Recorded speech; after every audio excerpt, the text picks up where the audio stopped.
Concentrate. Concentrate. Concentrate. Concentrate. In 2005, the world was introduced to one of the most revolutionary pistols of our time, the FNP-45 Tactical. In an era that was heavily reliant on the 9mm cartridge, the appeal to turn back to the good old .45 slug was ascending. In 2005, US SOCOM put together the Joint Combat Pistol Competition in hopes of finding a candidate to replace the M9. The FNP-45 Tactical quickly emerged as a frontrunner. With an astounding capacity of 15 rounds of .45 ACP, a full pick rail, day and night sights, and a barrel threaded for use with a suppressor, the FNP checked all of the boxes. Why the project never moved forward is still a bit of a mystery. Some would argue it wasn't worth the cost. Others would say that the government just had a change of heart.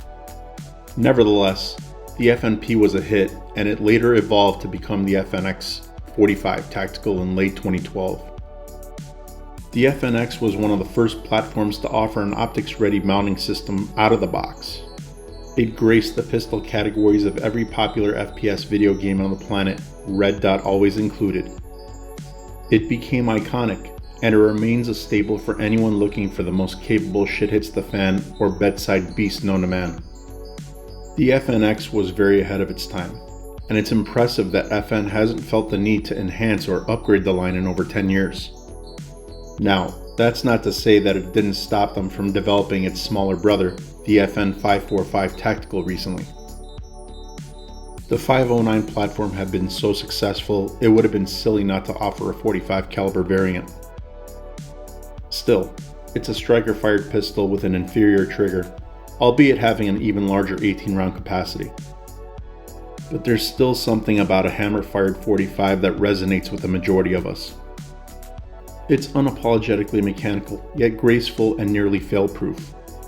Perhaps that plays into a little more of that peace of mind, especially when considering that you have an ambidextrous external safety. I know a lot of guys just chuckled a little as if to say, "Come on man, it's 2023, no one needs a safety."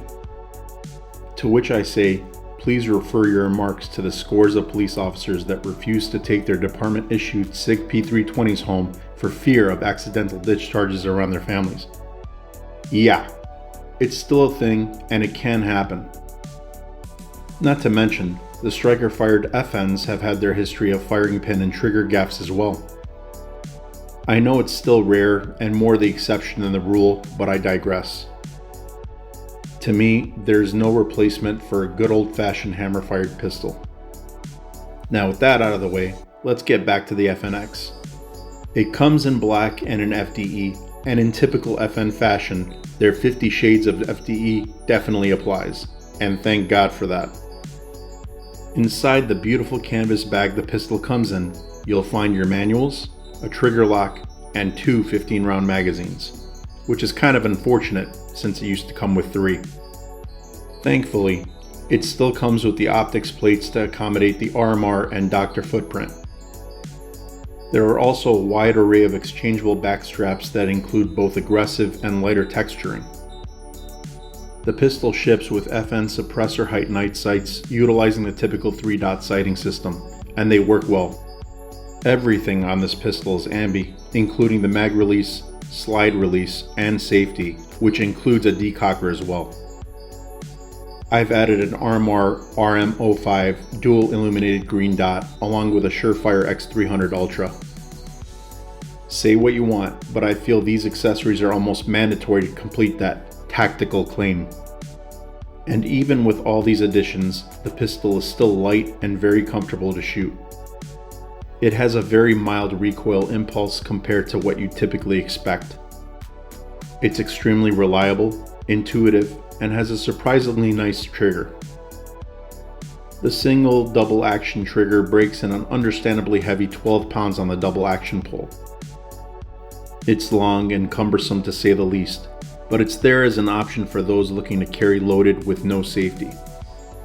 In single action, that's where this trigger shines. It's a much lighter and much smoother 4.5 pound pull. It's easy to anticipate and consistent. The reset travel is a bit longer than I'd like, but it's predictable. It's also very audible and tactile, and the pull to break it is a nice and short 4mm or so.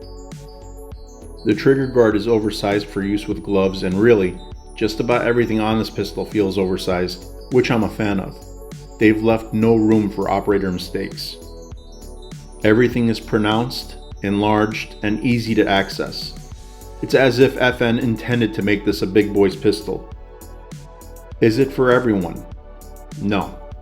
Don't hand it to anyone with smaller hands and expect them to rave about it. But as I stated earlier, if you're looking for the perfect bedside option for home defense, or if you want a do-it-all pistol for the zombie apocalypse, look no further. If you enjoyed this content, leave a thumbs up.